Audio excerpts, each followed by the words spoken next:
All right, CFL, you can have that idea for free. I'm glad because they can't afford anything else. You'd have to pay for them to take your idea. You are listening and watching the Unnecessary Nonsense podcast. There'd be a spiel, but I'm not doing this again. I'm Carlos. That's Dave.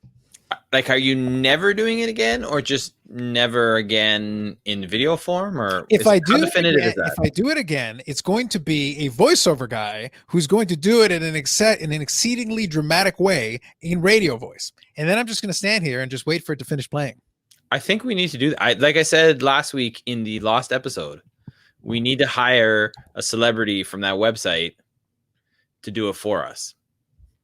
Well, as you do, you pretty much have to outsource everything these days. We'll just see if we can get Morgan Freeman on the line. We'll see if we can get him to do some work. Come on, man. That would be pretty. Or James Earl Jones, somebody like that. Is James Earl Jones still alive? As far as I know, he is. Interesting. I mean, just think about it, Carlos. We could be in the same category as, If You Build It, They Will Come, into that movie, right? Field of Dreams. And, which is that actual voice, this is CNN. Interesting. And then, I'm really digging the James Earl Jones right now. I'm willing to accept that we're at least as credible as CNN, and I think that's fair.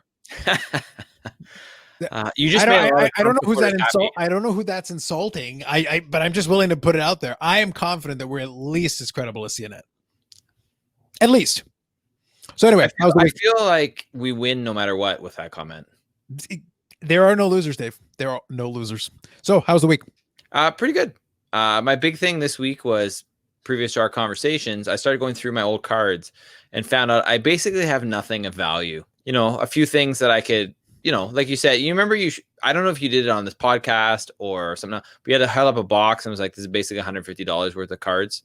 Mm-hmm. But it was like a bunch of different cards. Yep. I could probably do something like that if I sold them all or less. I had a couple of rookie cards, one that I just recently found too. I guess the best thing that I've actually seen, which is selling for, I think 50-ish US, is the Chipper Jones draft pick tops card. Yes, that's after you get it graded and it comes back at 10. Yes, but it's potential of something of value, whereas nothing else is really valuable whatsoever. So effectively, what you're trying to tell me is that you were a child of the early 90s and the overproduction era, which nothing is really worth anything. Apparently. Yes. Yeah. Basically, the 1990s, it really came down to, because of all the overproduction, basically, if you had stumbled upon 1990 Leaf, a bunch of those have some value.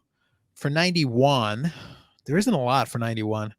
It would pretty much have to be high condition. And by the way, the only reason the high condition stuff is worth anything is because not a lot of people have realized it. I think what's funny about the whole thing with it being worth more in high condition is that if enough people realize that, like truly realize that, and all the cards came out of the woodwork, would a bunch of them be in crummy condition because the kids didn't take care of it at the time? Yes, absolutely. But you'd still find a lot more 10s. And then the Chipper Jones would be down to like $5 graded. And it's like, didn't it cost $10 to grade? Yes, it did. But it's $5. Yes, but ungraded, it's $1. So it's worth more now. It's like, but I'm down $5 and you have to pay shipping. Yeah. It'll always be worth more graded. But yes, that is a fact, because basically what you're doing is you're creating scarcity in relative terms compared to the rest of the print run. That's all you're doing. You're creating it's a condition rarity rather than an actual rarity, because if it was actually rare, it'd be worth something on its own. Yeah. Absolutely. Or if people suddenly wanted it, but the problem is Chipper Jones has been retired for years. The people who wanted one all have 6. And that's kind of the issue. Is it's not that it has no value. It's not that Chipper Jones isn't good. Is that everyone who could possibly want one at this point probably owns one already. Yeah. And that's always the issue with that entire era. And I had a bunch of cards. I still have a couple of boxes of 91 Donruss from packs that I opened up as a kid. And I think I have 12 Eddie Murrays from 1991 Donruss.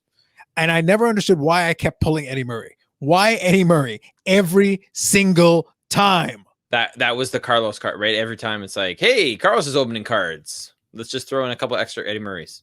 And the thing is, Griffey was in the set. Like, you couldn't throw a couple of Griffies at me? Like, just a couple? Just for fun? Yeah, just something that's, potentially of value here. Just 1-2 cards. Come on. Yeah, it's even back then, you knew that Griffey was the star. But it's like, come on, man. Hey, Eddie Murray. It's like, Eddie Murray's a Hall of Famer. It's not like you could do worse, I suppose, but like, man, Jeez. Anyway, so you were checking out the cards. Anything else you were up to this weekend? Well, I got two other things. The second one is, I know we're going to talk about this later, but I would like to issue my mea culpa right now As you for doubting you and the lack, saying that the MLB season is not going to finish. It looks more and more like at the very least, it's going to be a big pause. But we'll talk about that when we talk MLB. Mm-hmm. And the other thing is very exciting, Carlos, or at least very exciting for you. The Canadian Premier League has announced that they're going to play the season in a bubble in Charlottetown. Wow. So you will get your pretentious cross-country running in Canada in PEI. Are you sure, like, the Canadian Premier League, are we sure that we want to entrust it to Charlottetown PEI? I feel like we should put it in the hands of someone organized, someone prepared, someone ready. I'm thinking Rob Manfred should run it. We don't need a bubble. We'll put it in Florida. The best part of Canada. We'll put it in Florida. Let's put it in Tampa. When did Florida become the best part of Canada? It's the best place. Trust me, Dave. The best place. I hear like the Marlins are doing great. That's going well. The WWE Performance Center is like in Florida. Like, I will tell you this though. Could possibly go wrong. Well, here's the thing though.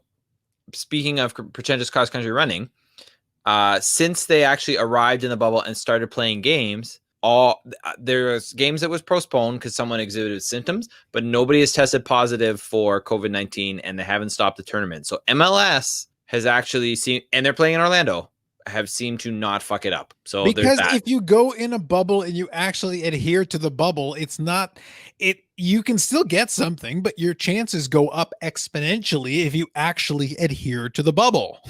If you actually do the thing, then you've got a shot. If you do not do the thing and you travel and you didn't even have a location from one of your teams because you're that organized, then it's not going to turn out well. Yeah, exactly. It is like the opposite of that. It's one of those things. Like my whole prognostication was not based on this incredible insight that I have into Major League Baseball, although I have tremendous insight into Major League Baseball. This is true. But the reason why is because I'm like, you're an idiot and you're in charge. So therefore, I'm basing off the fact that you're an idiot, that you're going to find a way to fuck this up. Yeah. You will. That is the way. That is your way. That is what you will do. You know what? The more stuff happens in baseball, especially this year, I don't know why I never really thought about it before, but I guess really it for me, the realization came with the fallout of the Astros scandal, is how ridiculously incompetent Rob Manfred actually is. Yeah. I had a conversation with somebody over a text message. This has been a while now. And he asked me about Rob Manfred. And my response was this exact words. He found a way to make me miss Bud Selig. Yeah. You know what? I was thinking the exact same thing. His general fuckery was straightforward. Like, you could understand Bud Selig's fuckery. Like, you could get it. Like, I'm like, okay, you're an idiot, but it's comprehensible idiocy, if that makes any sense. You knew where he was coming from, what he was trying to get done, and what was behind everything, I guess. Yeah, it's like steroids. What steroids? There are no steroids. Everything's fine. Because we're making money and everybody's into baseball. Correct. And then when the time comes, we'll betray them, and none of them will go in the Hall of Fame because steroids are bad. Well, that's how we're going to play. To be fair, though, he doesn't have anything to do with that. The Hall of Fame part. That is fine. But what I'm trying to get at is, like, at least there was a logic to it. The logic was he was trying to make money. There was a logic. There was a logic. Well, I think Rob Manfred, the logic is we're trying to make money too, or at least the owners are trying to make money. But they're not very good at it. No. And here's the thing, right? And I'm going to go back to the MLS example because I guess we're moving into the MLB stuff now. But so what happened? There was a game. It was Toronto and DC United. So there was a first game of Toronto's tournament, right? And the game ended up getting postponed for 2 days because a couple of players, I think it may be like one on DC, couple on Toronto, something like that, had exhibited symptoms. They had not tested positive, but they exhibited symptoms of COVID-19. So like, okay, we're going to stop. We're going to hold. We're going to do some extra testing. We'll make sure, right? When everything came back negative, they went ahead with the game. All right. Right. As opposed to, Miami, where somebody wasn't it actually a couple players that actually tested positive and they played the game anyway? Yeah, basically. Mm-hmm. Yeah. So like, I don't know, you're already, you're already operating at a higher risk anyway, because you're not doing the bubble. So the players in MLB, to be fair, like to the whole process, really balked at the idea of doing a bubble. They did not want to do a bubble. They were really against it. Well, the right? thing is that one real quick point, even in the current circumstance where they don't have a bubble, they're violating the terms of the procedures they agreed to. So Well, part of Rob Manfred's thing, he goes, okay, look, it's too late now to initiate a bubble. We said, fine, we'll run without it. But then you guys are still high-fiving, you're spitting in the dugout, you're doing basically all the crap that we basically said that you shouldn't do in our already flimsy procedures, which probably weren't going to work anyway. But then you're basically guaranteeing they don't work because you don't even follow those. No, for sure. And I read a really interesting article on this, and part of it pisses me off. So I don't know if you saw live or witnessed or how much you're into the hashtag Free Joe Kelly and that incident in the Dodgers Astros game. You know what happened down there? Oh, was it where he tried to, didn't he bean somebody or? No, he threw behind two guys up around their head. He claims that, oh, my control's not that good, whatever. Obviously, he was trying to do something. He didn't hit anybody. He got suspended 8 games, which is kind of ridiculous. But here's the thing. So Dave Roberts got suspended 1 game, and Dusty Baker, the manager of the Houston Astros, got fined. And the reason Roberts and Dusty Baker were punished was because the players left the dugout. So it wasn't because of Joe Kelly or what they did around that. It's because the players left the dugout, which is another thing they'd said, right? Like, you can't fight. There's supposed to be no physical contact unless, obviously, for example, if someone's, trying to steal second base and they're diving in and you're tagging them and there's some contact, like, obviously that's okay because it's part of the game. Whereas, bench clearing stuff isn't. Well, the article I was reading said, well, wait a minute. So you're not supposed to do that. Why didn't they just fine everybody who came out of the dugout? Yeah. Right. It seems to me that, especially in a Rob Manfred, it's like, what the hell are you doing? Like, you're trying to send you want certain things to happen. You have an opportunity to send a message to actually do something about it, but you don't. That whole incident stems from the fact that they didn't punish the Houston players whatsoever for the sign stealing. But then it's like, okay, we don't want people coming out of the dugout. Okay, well, we're not going to do anything to the people who came out of the dugout. You know what I mean? Next time something similar like that happens, or maybe a ball gets away from somebody and they really didn't mean it, and it's just a dugout empty. Well, who cares? They're not going to get fined. There's no incentive, on that end to not do that behavior, other than your own personal health, which apparently the Marlins don't care about because they went out in Atlanta. So what you're saying is that you're looking for consistency. Not even consistent. I mean, yes, I'm looking for some consistency for sure, but I'm also looking for you to actually fucking do something, Rob Manfred. Like, don't just sit there. It's not a nightmare scenario yet. You know what? Sounds a lot like somebody else. I don't know, maybe the governor of Florida, who was like, hey, everybody, you all said it was going to get bad, and it didn't get bad. And he was like puffing out his chest. I don't know if you've seen that clip or not. I don't pay attention to anything in the news. Things got really bad in Florida. So it's like, especially with this, because things can change so much in a small period of time. How about you don't make stupid comments? That would help too. No. You got to say things that then we can mock you for later. Like, well, I enjoy the mockery. I insist that you stick your neck out and make declarations. But I think you should make as many as possible. The more outlandish, the better.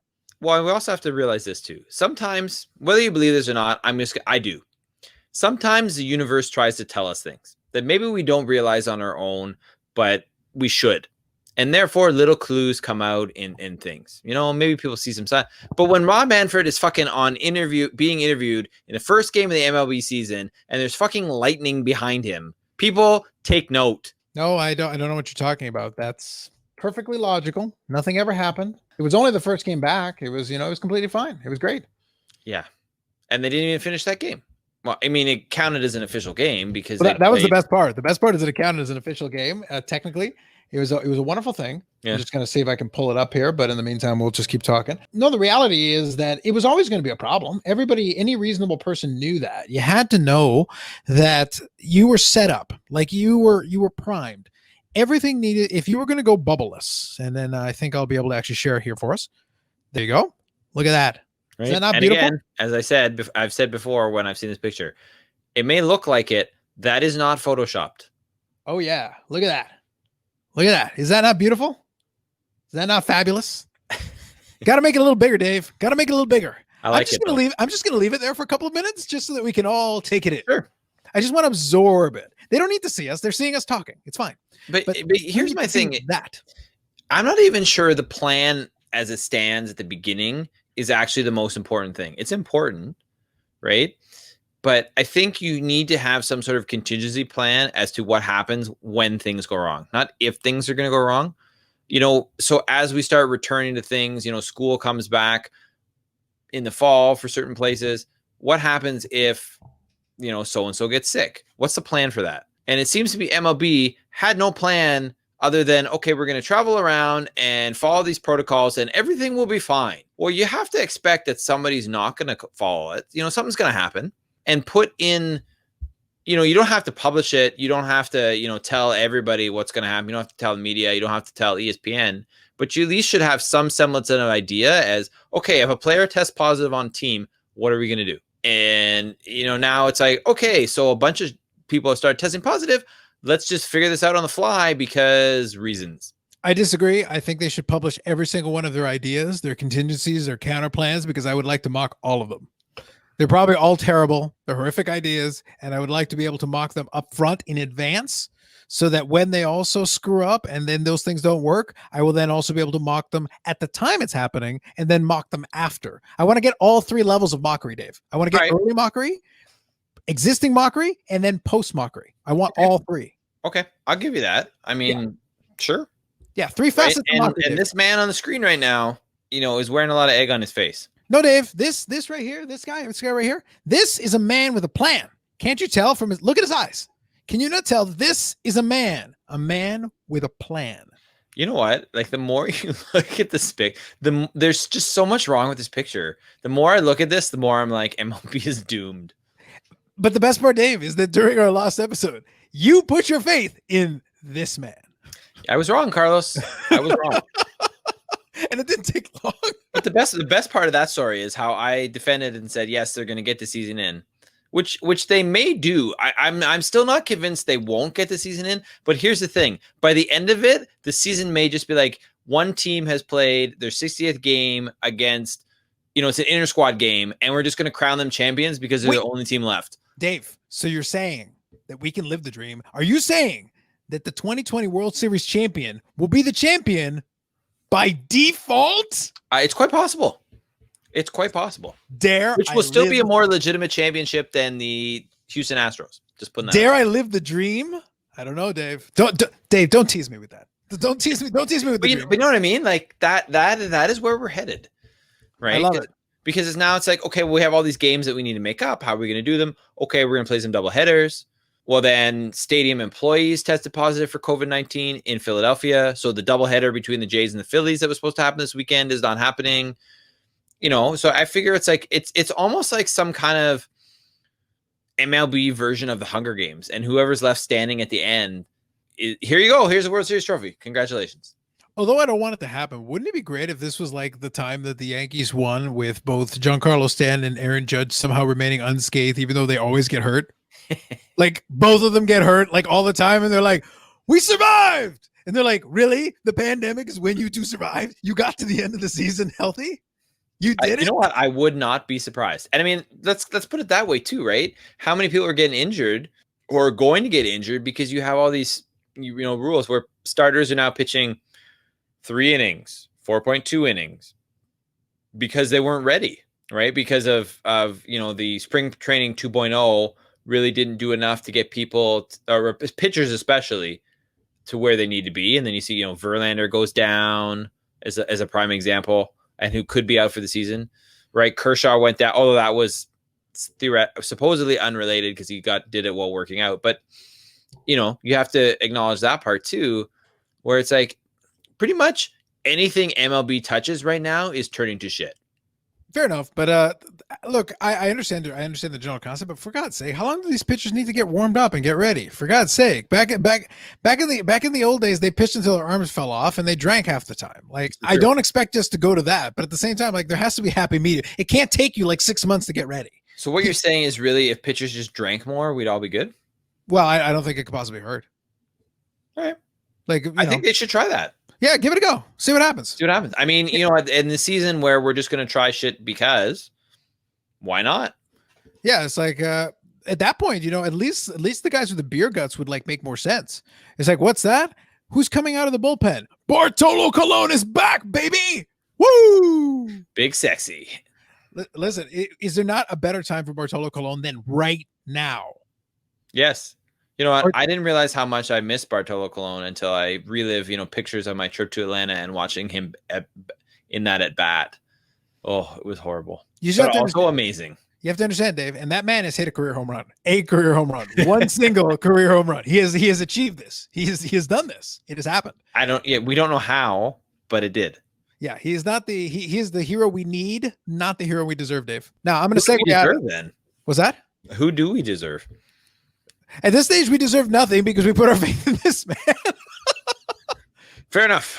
I will accept that. It's like at that point, you deserve nothing. Thanks for coming out. Anyway. Yeah, you know what? I don't expect the news to get better. No. So we'll see what happens. But you know what I am looking forward to, which I hope happens, because who knows with MLB. But here's what I hope happens. I do want to see a game on TV where the Jays are playing in Buffalo. I'm going to be shocked if they actually make it there. Like at the rate they're going. And here's the thing. I was at least reasonably happy. I did watch a little bit of the Jays games coming up into it. And it's one of those things, like I knew it was going to be silliness. I'll tell you, I'll finish this topic on like a kind of a happy note. I was pleased to see one thing. I did like that Miguel Cabrera had a 2 home run game the other day. And he looked a little bit like his old self, which is really cool, which I think is great. It bodes well for him maybe getting to 500 home runs next season. Mm-hmm. Because he's close. I think he's like at 480 now. So it's one of those things, like his swings look pretty good. He put 2 pretty good swings on it and hit 2 home runs. That's his 40th multi-home run game, but his first in many years. Wow. So like Miguel Cabrera is an all-timer. He's a Hall of Famer. But his power had been down because he had been hurt the last couple of years. And it was nice to see him actually look a little bit like Miguel Cabrera for the first time in a long time. Although last season he played well, even though his power was down. He actually hit pretty decently for the time he was able to play. So according to what I'm seeing, he has 480 home runs. Yeah, because he's hit a couple now. I don't know if he hit 2 or 3. I hit 2 in the one game, but I don't know if he hit another one this season. Maybe the 3. Yeah, so it's quite possible. Given how short the season has been, like hitting 3 home runs in that short period of time is pretty good. Yeah, especially for a guy who's been hurt a lot. It's encouraging because you want to see that, and I think that's a good thing. So let me kind of segue quickly into. Can I say one thing first, though, before we move into? I know, sorry, I'm ruining your segue here, but I think we need to like save that Rob Manfred picture, and it can be just brought up at random times, kind of like the Kawhi laugh. We just insert that in whenever. Yeah, just be like talking about pretentious cross-country running or something, and all of a sudden, boom. Yeah. See. Exactly. It doesn't even need to be a thing. Exactly. You got to keep that. It's like, why are we doing that? Because we can. All right. Where are you going now, buddy? All I was going to do is let me quickly go in. So this week, for the most part, has been pretty straightforward. I quickly want to mention a couple of things that happened this week because it was kind of fun. I fixed my refrigerator.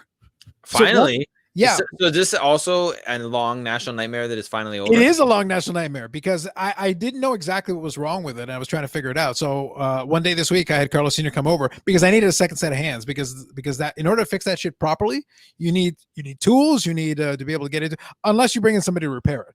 And I wasn't going to go there unless I had to. I needed to first see what the situation was.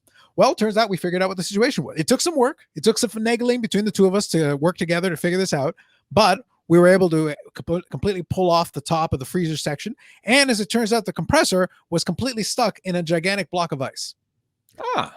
The entire compressor from top to bottom, including every screw and every single thing. There was ice on ice and ice on ice on ice, including on the sensors, which prevented the thing from freezing the entire rest of it. So the refrigerator wasn't working properly. The freezer couldn't freeze anything, but it had a giant block of ice on the compressor. Nice. Yep. It was great. So do you need a new compressor? No, we were able to sell the last day or so. I've been using it and it seems to be working properly now. All we had to do was extract I'm going to conservatively say about 8 pounds of ice. That's a lot of ice. It is a lot of ice. Yes. What's there to stop that from eventually happening again? Although nothing as far as I know. We have to look into exactly what caused it. Now, did you buy that fridge yourself or was that there when you moved in? No. The original fridge no. You've been to my house. You think that fridge was here when I moved in? The original fridge when I moved in was the original fridge. Seriously? It was the one from the 70s. Yes. Ooh. It actually worked pretty well the first couple of years I was here. But it was also the Hummer of fridges. I like when I looked at my electricity, when I got rid of the fridge and swapped it out for the other fridge, my electricity bill fell $20. Wow. It was like What are you? What do you do? It literally was the Hummer of fridges. It's like, what happened? Oh, I spent like $200 on gas. What'd you do? Oh, I got to the end of the block and then I needed a refill. Yeah. It was like, holy crap. It was, I don't even know what it was using the power on, but it was using the power on something. It was insanity. Yeah. So I replaced it with one that was more energy efficient, but apparently likes to become a block of ice. Now, mind you, it took a while. I've had that fridge for a little while. So I don't know exactly at what point it started doing that. So we'll kind of monitor it, but it seems to be working better now. So at least one thing has been fixed. So that's phase one of the plan. Phase two of the make money on eBay has also been going very well. Our friends, the sports card market, and now we're going to segue into my sports card market. But no, it's been madness. I put the other Giancarlo Stanton up on ComC. It hasn't moved quite as quickly as the first one, but that's okay. I'm on house money now with that card anyway, because the other one I made a good profit on. Yeah. But I did put up an Aaron Judge just to see if I could get rid of it, because he did crush a home run yesterday. And it's one of those things, like at this point, like if he does anything, and Aaron Judge I'm more concerned about than Stanton, because Stanton, at least in career terms, he's over 300 career home runs heading into his late 20s, whereas Aaron Judge is 27 and he's like at 110 home runs. So it's not like he's not capable, but he's already kind of aged his way out of it because he started so late. Right. He'd have to hit like 50 home runs a year to like catch up. So like his long-term prospects are not that great, but Yankee fans love him. So I'm like, please, Yankee fans, feel free to buy. And the market's been good for it. So I've got that one, and I've got this one, which I haven't put up yet, but this one also. See that? Yep. So that's the Topps Tech Aaron Judge rookie. But I've got another one that I've put up that those are going for like 125, 130 bucks. Nice. Oh yeah, Dave, I got shit around here all over the place. I got bills. I think I got a stack of hundreds over here. I'm looking over. I'm trying to play like Roberto. Yeah. He just got bricks. They go to the ceiling, go to the sky. Yeah. Well, here's the thing. I've been bugging him forever because here's the thing. I'm actually very good with money in the sense of I understand it. I know how to make it. I am very good with investments and things like that. But I'm also terrible at saving because I like stuff. I'd rather kind of buy stuff than invest a lot of my money most of the time. And if I invested the damn money, I'd be rich by now because I know what I'm doing, but I'm just lazy and I don't want to save most of the time. Of course. Roberto, by contrast, is fantastic at saving. And fortunately, because I'm good at investing, I got him the last couple of years into actually investing his money. So he's making bank, even working part-time, basically, at his job. He's still making bank because he has no expenses. So he just keeps saving. He keeps collecting money. So finally, I kept bugging him. I go, when can I send you my bill for my fee for my financial advice here? You cheap bastard. Yeah. Since you're piling money up, hand over fist. So he bought me a Johnny Walker gold reserve. Nice. I kept joking with him. It's like, you should get me a gold brick. And then I got a text message yesterday. He goes, so Roberto got you the gold brick. And I'm like, what are you talking about? So then they gave me the gold reserve bottle. Nice. Solid. No, have you had the gold reserve? It's good. No, I haven't. I'm not much of a Scotch guy. Fair enough. But it's like $100 bottle. It's very good. It's actually, I bought it for myself a number of times. It's actually quite good. The black is a good solid choice, but the gold reserve, nice, primo. Although the 18 is the good one, the really good one. The blue is the most expensive one. I tried it, a little overrated. Yeah. The eight. If you're gonna go premium, 18 is the sweet spot. Gold reserve though, nice. Primo. So I got my gold brick. So there you go. All right. Pretty good. But it also tells you it's like, I'll just buy you $100 bottle of scotch. Now get away from me. I was like, exactly. It was like, as he piles up the rest of his cash, But anyway, so whatever. It's for the most part, it's been a good week. I think it was a little bit relaxed because now we got the long weekend coming up, right? So I think a lot of people were kind of chilling out leading into the long weekend. So I think that was kind of the deal. I think everyone's on station here. And although it wasn't in our topic list, I actually do want to talk about it after we finish talking about the sports card thing, which we're going to do now. I'm going to add that to my list of stuff. I actually want to talk about opening day in the NHL a little bit.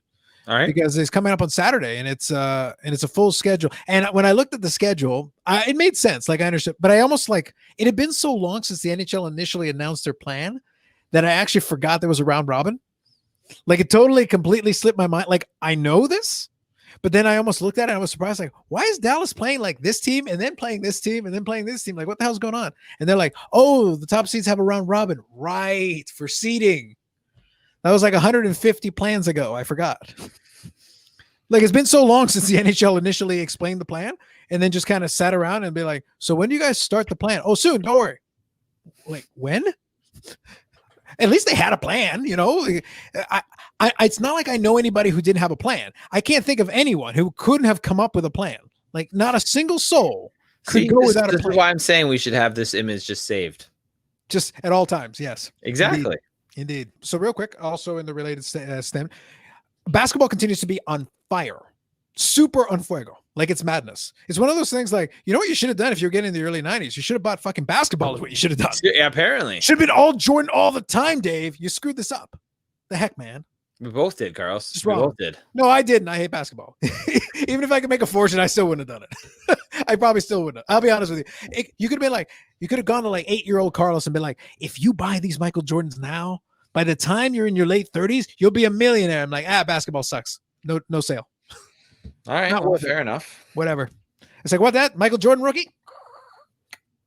In the trash you go. I don't care how much it's worth.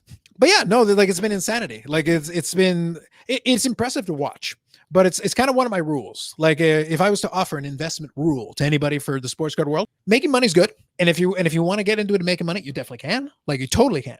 But one thing I would say though is don't get into it just for the money. I like to buy stuff where even if I think there's an upside, I like to buy stuff that I actually like. Where for whatever reason it doesn't go up, I still like it. So it means I can enjoy having it. If I was to buy a bunch of basketball cards right now, I strongly suspect I would do well, but I would also be sitting there going like, okay, could you guys like do something so I can get rid of this shit that I don't want around me?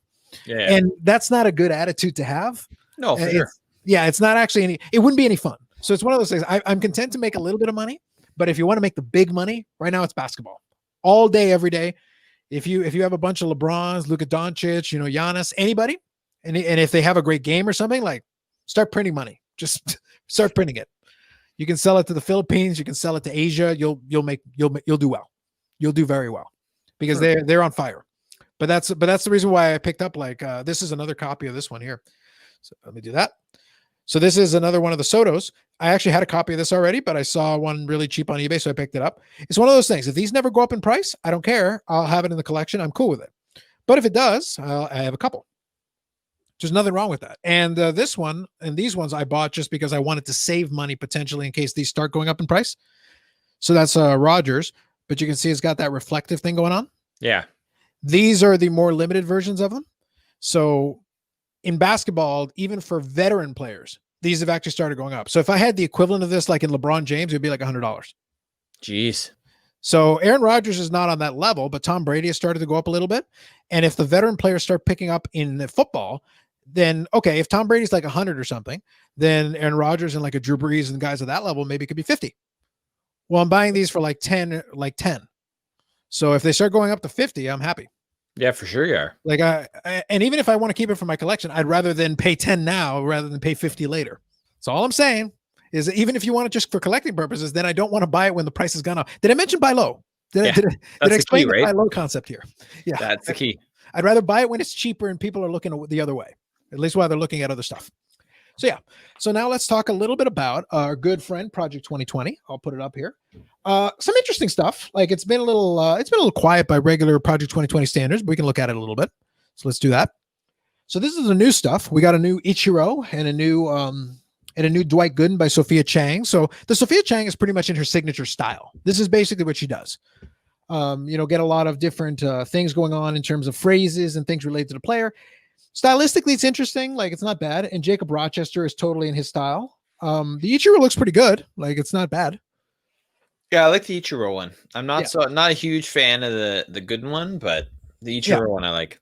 Yeah, I will say that Sophia Chang is probably one of the more consistent artists because she pretty much keeps it looking the same. What do you mean? Fucci isn't consistent? No faces, man. No faces. Yeah, but sometimes big faces, sometimes small faces. Sophia Chang is like multiple faces. Yes, exactly. Sometimes multiple faces. By the way, I got an email that 2 more cards are coming in, Dave. 2 more. And I still haven't gotten the first couple, but I've gotten an email. I have received an email. Topps is really fucking this up, is what I'm trying to say. They really are. Like, holy crap. Like, they sent me that email, and I keep checking the tracking. You know where it is right now? In New Jersey. It's in Newark, New Jersey, Dave. I look forward to the time it leaves New York, New Jersey, and actually enters the country. Yeah, for sure. Like, geez, man. I'm hoping that I'll get it by Project 2022. You might. Maybe I'll get it. And Keith Shore, I think at this point is trolling us. Like, this is trash. like, I'm sorry, this is utter trash. What's in the? I can't see. What's in the top right corner? The top right corner, this guy. No, on the key shore. Oh, in the top right corner, that's the pirate.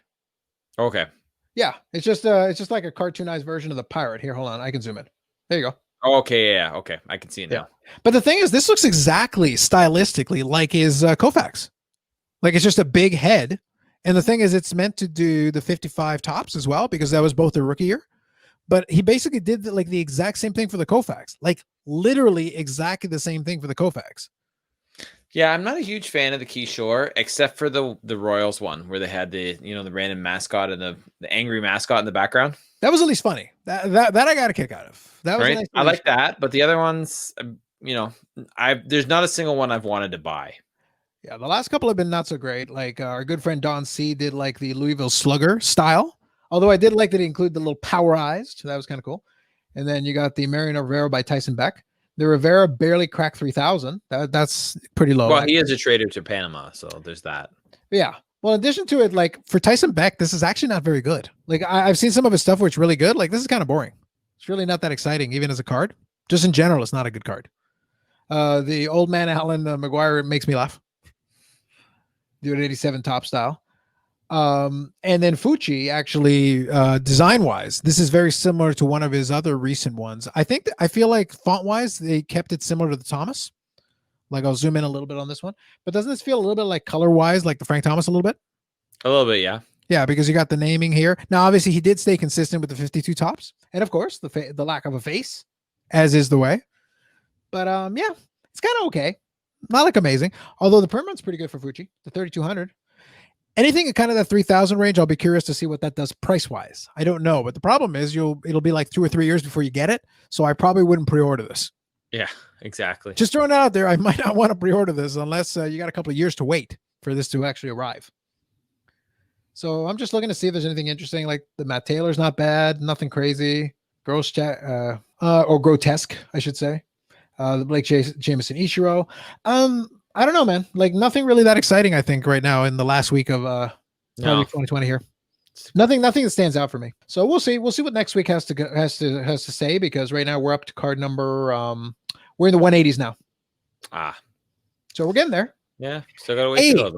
I'll tell you a little story though. Tops. And by the way, our friends at Tops have been making bank on all these print on demand things. Like they're absolutely killing it. Project 2020 is a good example, but there was one that I wish I could have gotten in on, because that would have been a profitable venture. And apparently they were able to ship it quickly. Heaven forbid. They produced, are you familiar with the Topps Finest brand?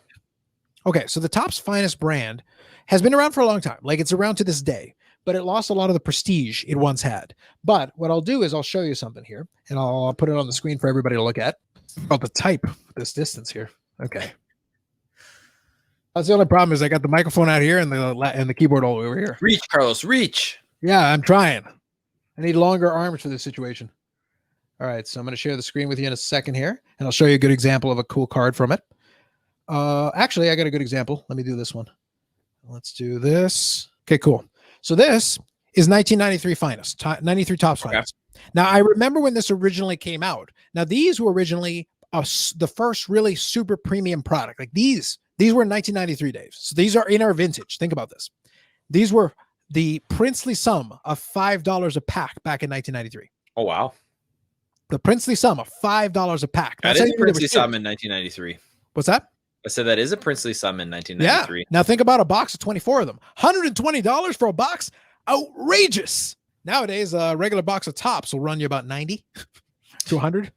But anyway, so this was a super, super, super premium product back in 1993. And the reason I use this example here is Cal Ripken here was the breakout star of that time period, because you got to think 93, 94, 95 is when he was breaking the Iron Man streak of Lou Gehrig. Mm-hmm. And as a result, Cal Ripken absolutely took off. Now, the regular version of this card did well, but they had the refractors.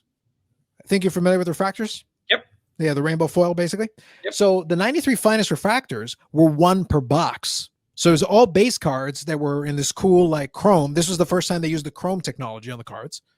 And they had the refractor technology, which was the rainbow shine and the chrome. And they were 1 per box, which is to say they were kind of difficult to do because it was almost a 200 card set. So in order to get a complete set of refractors, you'd have to open about 200 boxes, assuming you had perfect collation. Right. So they were super tough.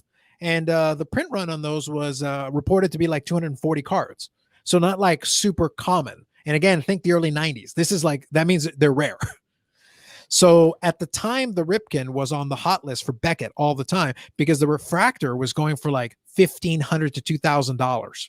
Wow. In 1993. And then by 95, they were like $2,500, $3,000. Jeez. So they were absolutely like skyrocketing. To this day, the refractors are still super expensive. I think I've tried a bunch of times because in this set, think 1993, that's the year the Jays won the World Series. Right. I'm trying to this day in my collection. I have yet to get a 93 finest refractor in the collection. That's one of my goals long term, just because they're so expensive still. Like, and I've got options like John Olerud's in the set, Joe Carter's in the set, Roberto Alomar's in the set. But remember, 200 card set, so it's not like you have the full team. But certain Blue Jays were there. So Joe Carter and Roberto Alomar were obvious ones, but you also had John Olerud in there, and you think, oh well, John Olerud couldn't be too bad. I think John Olerud is like $200.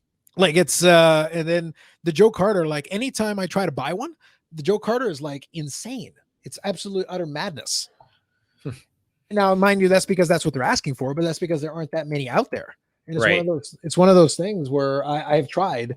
I look from time to time. Sometimes I'll sporadically check it out just to see, like, no, maybe there's a chance, maybe there's a time. And it's one of those deals where, I think $322 is one of them right now that's up. A PSA 8, $322. So there you go. And then the Alomar is insane too. So it's like, I want to get one. And somebody has a PSA 10 for $2,600. Oh gosh. Now, I don't think they're going to get it, but the point that they're even attempting to ask tells you how tough these still are. Now imagine if you get like a star player. Yeah, exactly. Yeah, I think the Ken Griffey, I think I did see one that sold probably for like $7 or $8 grand. Wow.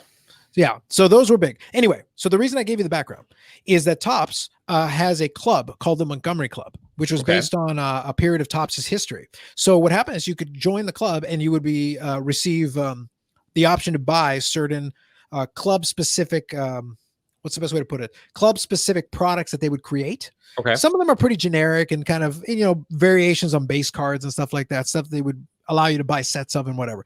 Well, what they did is they did a Topps Finest flashback, which they took current modern players and they reproduced them in 93 Topps Finest format, the design, and they produced a set where you could buy boxes, the old-fashioned boxes that were designed like the 93s, except they were 2020s with Luis Robert on the cover. Oh, wow. So they took the 1993 Finest design, modernized it with all modern players, and fixed it so that you could pull them, and then out of packs, refractors were 1 per box.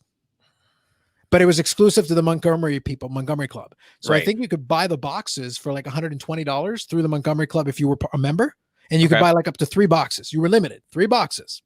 On the secondary market, you could sell them to a dealer like blowout cards for $800 or $900 per box. Wow. So you could buy them for $120 each, $360, and turn around and sell them for $2,700. That's crazy. And Topps will actually send them to you. What? I know. Did I mention the sports card market's insane, Dave? Yes, multiple times. But I feel like I'm making my point. That's what I'm trying to say. Yeah. Like at this point, absolutely. Now the thing though is I feel bad because I'm going to try to get the Vladimir Guerrero base card. I think the base card is going for $20. Like it's stupid. It's insanity. And it's a cool card. Like I'm like, I actually want the card because it's a cool card. But I'm like, guys, you're killing me. Imagine the refractor. I don't even know right now. Like, holy shit. It's absolutely unreal what these things are going for and what people are paying for them right now.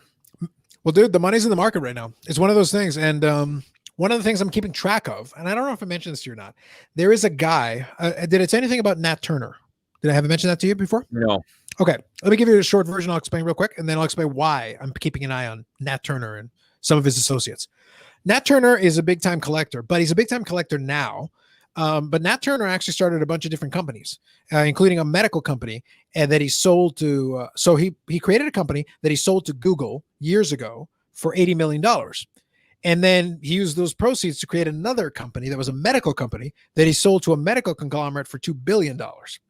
So Nat Turner is a multi-billionaire. The man has money. He has money. He's also 32.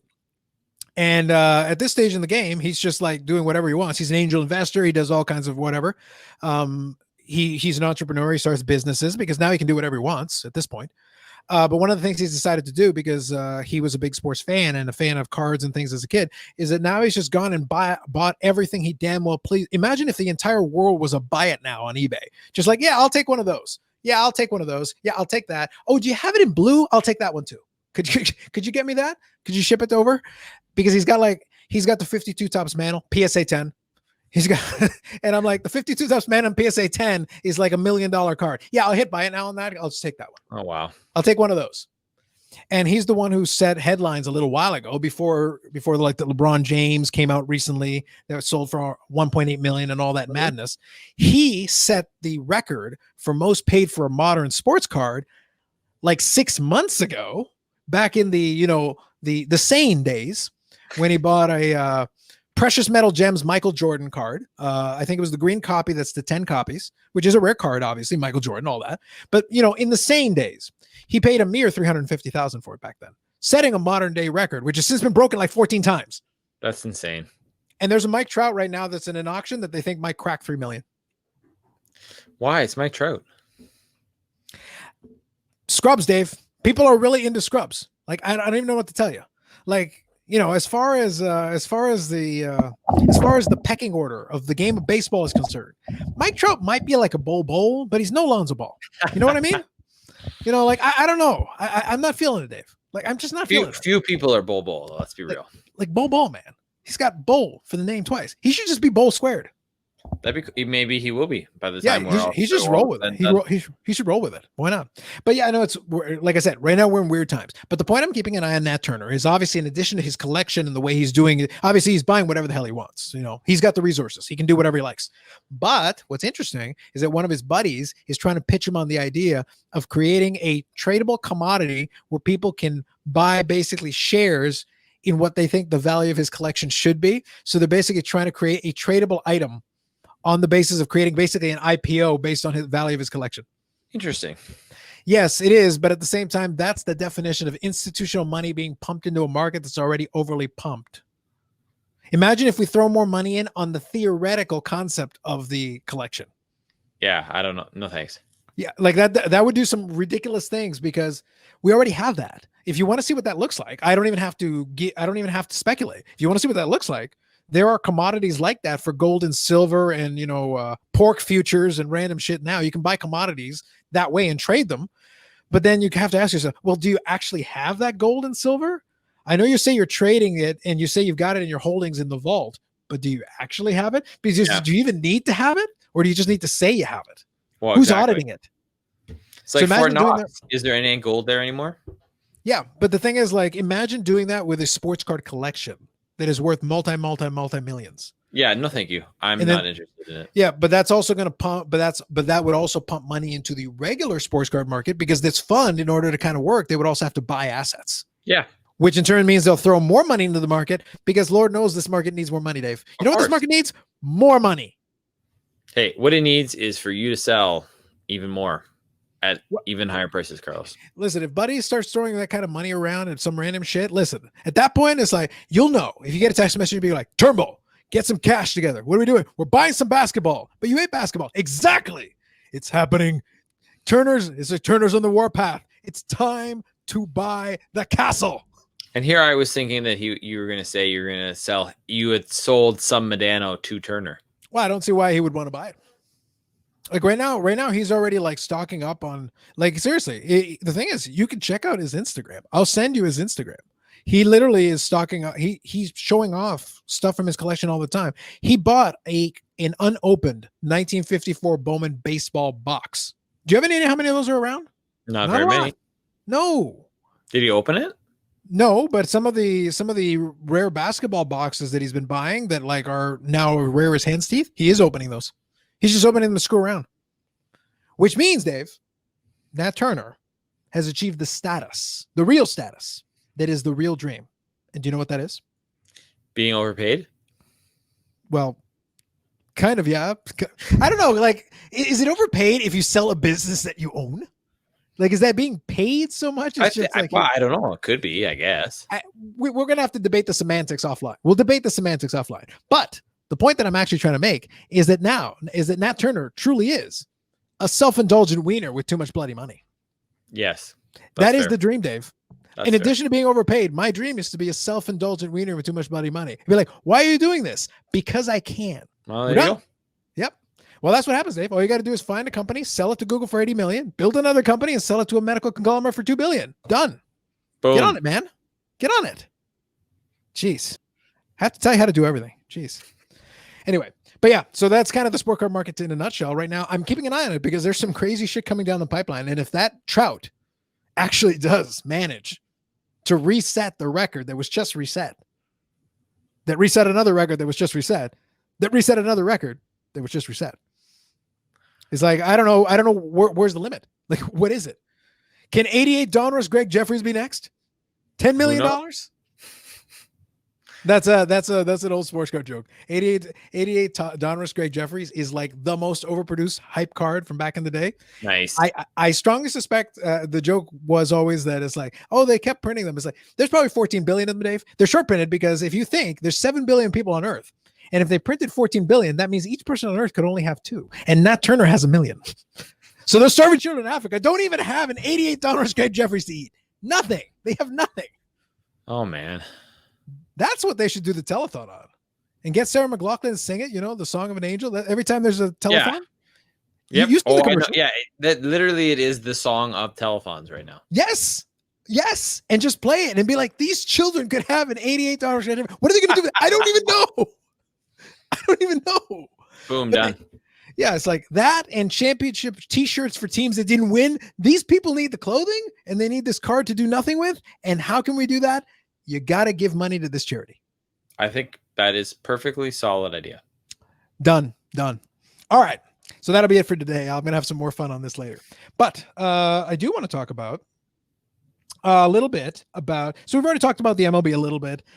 So real quick, Antonio Brown suspended for 8 games. No one cares. Yep. And one other thing I want to talk about though, as well, I'm going to talk a little bit about the CFL thing in a second, but I do want to talk about the NHL a little bit. I'm actually kind of looking forward to it because the schedule, it's, we knew they were in a bubble and we knew there's 2 bubble cities, but it's just looking at the schedule just kind of makes me chuckle. It's just, it puts a smile on my face just because the way it reads. It's like, yeah. So what are they, because they're playing basically a triple header in Toronto. Okay. They have to schedule it out, like in these 4-hour blocks. So Montreal, Pittsburgh, buddy. Yeah, but it's like it's kind of interesting. It's like, besides, Dave, you should be a little more excited about this. Aren't you back in the Montreal bandwagon? I'm back in, buddy. Yeah. So Carl, so let me just put it this way, all right? There's a reason we're recording on a Friday night as opposed to a Saturday night.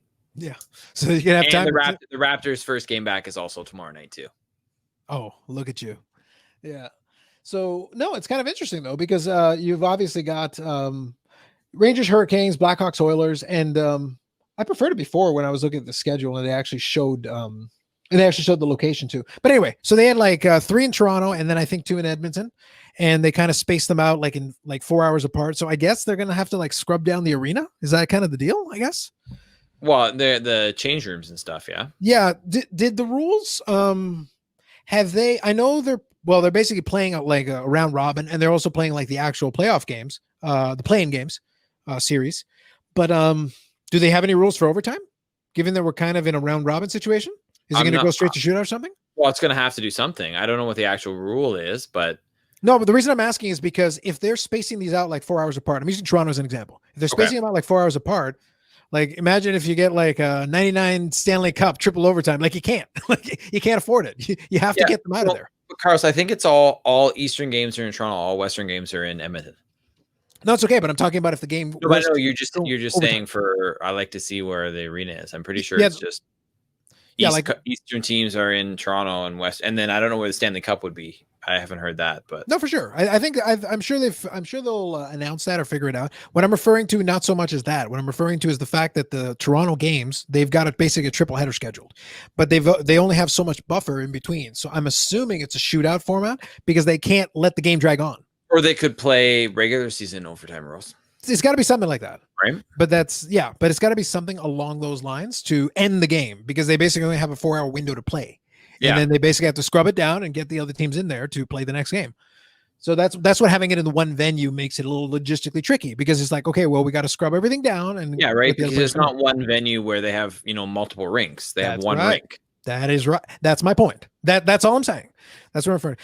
I'm surprised though, given that they have Toronto, that they didn't use Rico. Like they Yeah. could have. They could have They had could have had it at multiple rinks. yeah, Or because they could even use the MasterCard Center. yeah, they're close enough Since together. they don't have fans, you know what I mean? They're close enough together. Well, at least with Rico, though, you could probably get TV rigged up a little easier in Rico. You got a little more space to work with. Fair enough. It is an arena. Like you could still space it out for TV.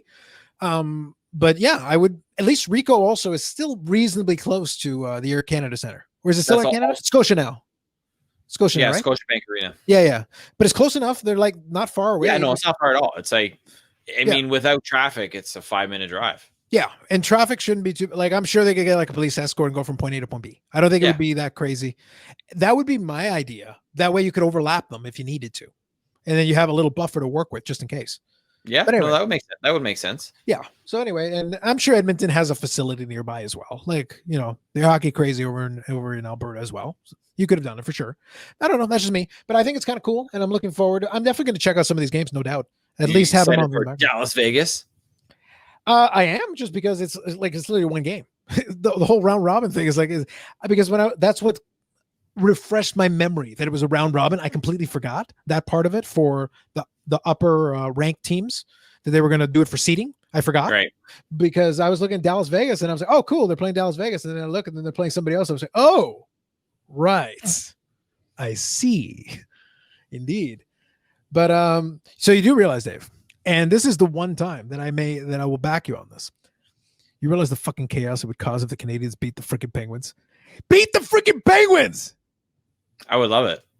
Do it, you poutine eaters. I don't think it's going to happen, but I would love it. I mean, the only way that happens is literally if Carey Price scores goals too. But yeah. Hey, listen, it worked in Mighty Ducks, your favorite movie. I'm sure. It's my favorite movie. It's just up there. Didn't they have the one kid do the knuckle puck as the goalie? I think so, yeah. Couldn't Carey Price say Nito Carlos is quack, quack, quack, quack, quack, quack. Come on, buddy. Whatever it takes, Dave. I just need the Penguins to lose. I need the Penguins to lose. You need to pick up the mantle where Ottawa failed, Ogilvy. Where Ottawa failed. We almost had a prevention of a travesty, and yet travesty. You have your chance, Dave. No one expects anything. Much like a lot of things in your life, we expect nothing, Dave. We expect literally nothing. All you need to do is deliver more than nothing. Yeah, Can you deliver more than nothing? No, I can't. Carey Price, maybe.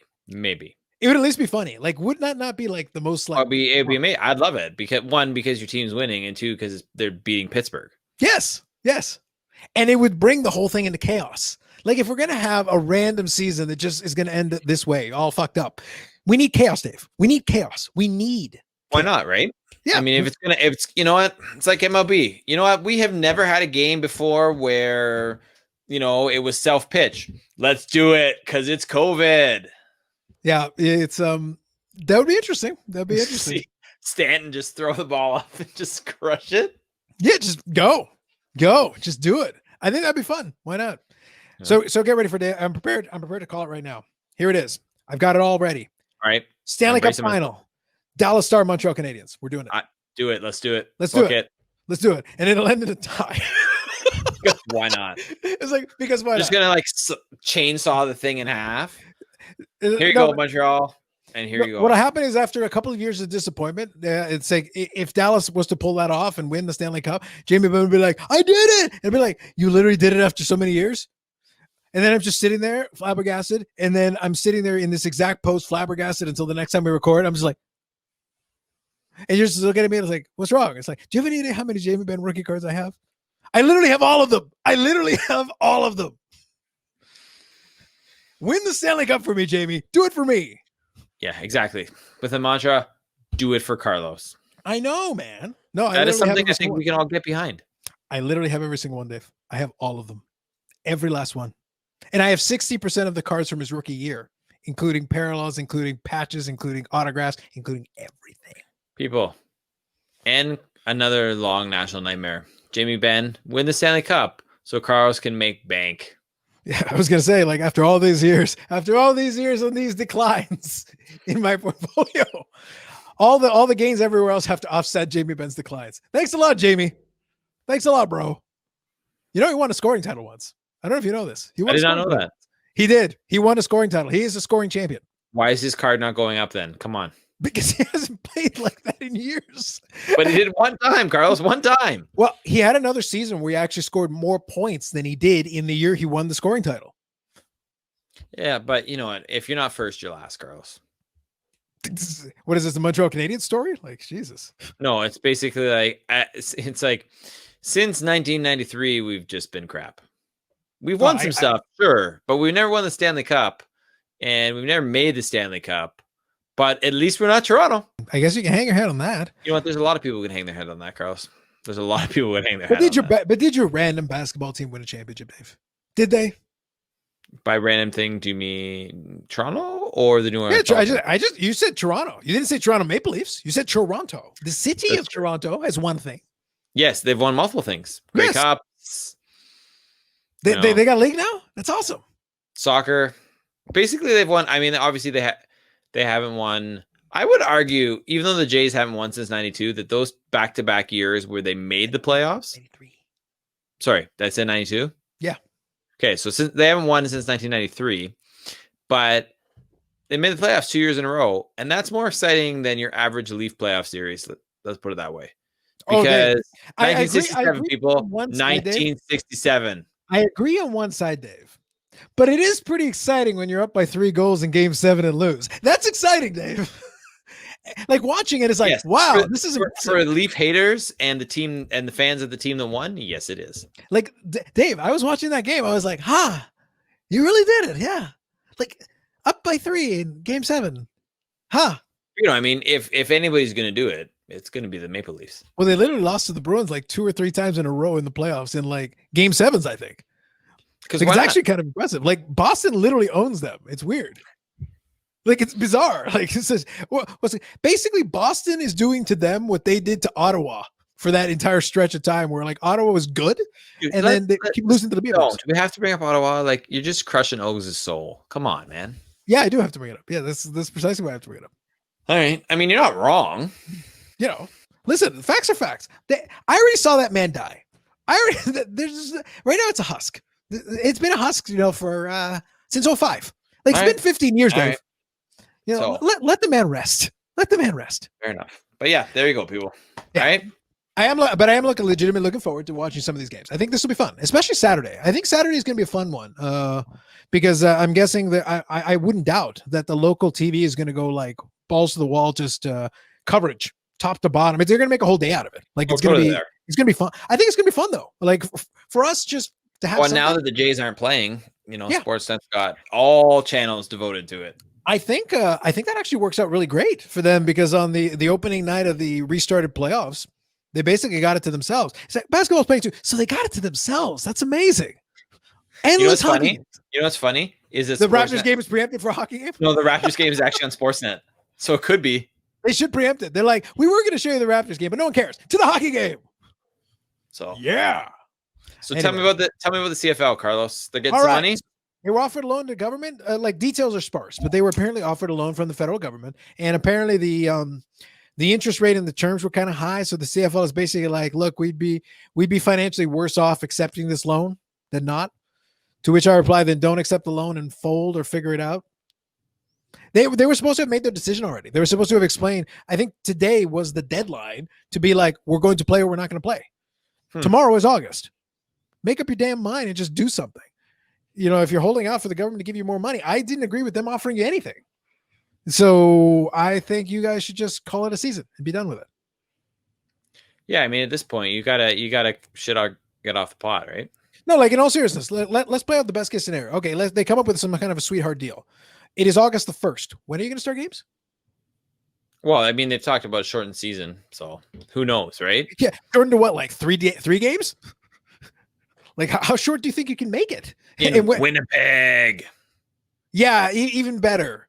As you know, Dave, I have often said Winnipeg has the loveliest weather year round, Dave. Like there is literally no bad time. It's But you've like never said California that that with way. you've never said that with a straight face while actually being serious and really saying anything positive about Winnipeg. No one has ever said that with a straight face, ever. Even in people who Winnipeg. remember this, people who live in Winnipeg don't feel that way. Correct. Yeah, they're like, well, we have bad weather, mosquitoes. Great. And we're like in the middle of the country where like no one cares. You do have that going for you, yes. So we're like Alberta, but like without the oil. Right. But with more mosquitoes. Great. And we're like Saskatchewan without the wheat. Right. But with more mosquitoes. Awesome. It's basically it always ends with but with more mosquitoes. Well, yeah, basically, yes. Yes, Dave. I can't. What other definable quality does Winnipeg have? Just out of curiosity. Like, what else you got? Flooding?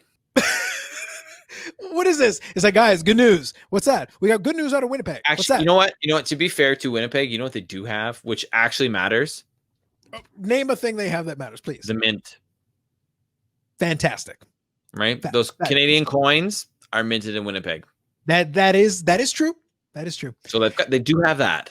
Yeah. So your flooding crack just made me think of I can imagine like a news bulletin out of Winnipeg. It's like, hey, good news out of Winnipeg. Well, this is good news out of Winnipeg. What happened? Well, the flooding has put out the wildfires. Great. Wait, what? Yeah. So we're looking forward to it because then once the wildfires are gone, then we think they'll turn into mudslides, and then that'll put out the rest of the fires. Okay. But Winnipeg doesn't have fires. They do now. Just because? But will it kill the mosquitoes, Carlos? Will any of those things kill the mosquitoes? Because that's really what we want to know. Nothing kills the mosquitoes.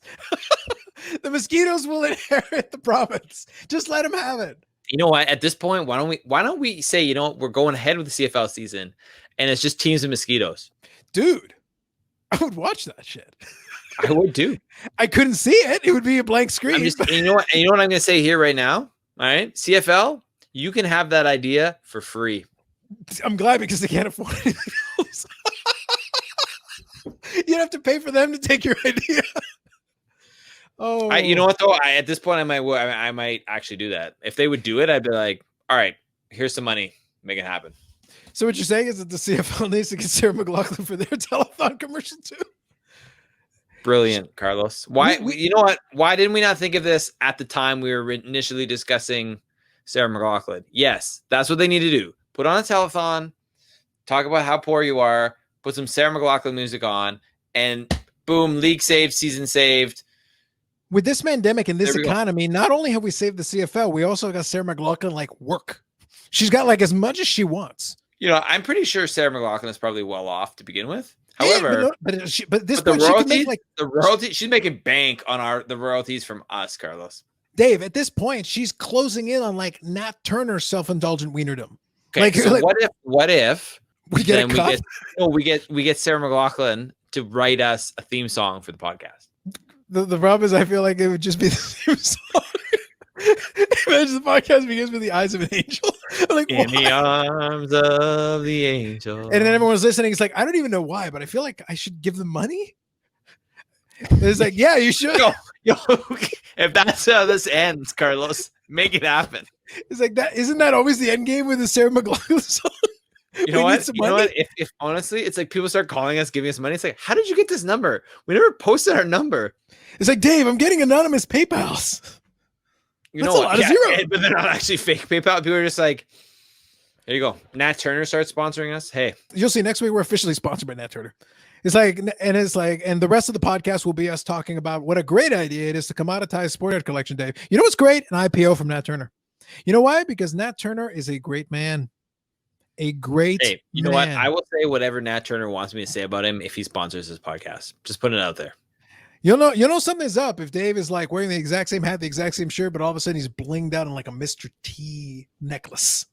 Yeah. And it's like, what happened? Instead of headphones hanging around here, it's a Mr. T necklace. Yeah. It's like, I don't know what happened. It's like, but let's talk about the Nat Turner IPO, Dave. Well, let's spend the next hour talking about that. I think this is fair. Yeah. So now you know Nat Turner. Hashtag. And but just remember, there are people suffering. People like Carlos and Dave.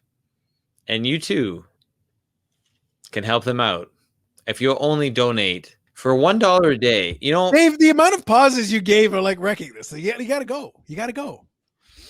Didn't you do drama? This is it. This was your moment. Like you were ready. You know why I kept pausing, right? Because I kept hoping you were going to play the song, and then you didn't play the song. Dave, I don't want to get this blocked in whatever format it ends up going in. It will get blocked. You're allowed 15 seconds, aren't you?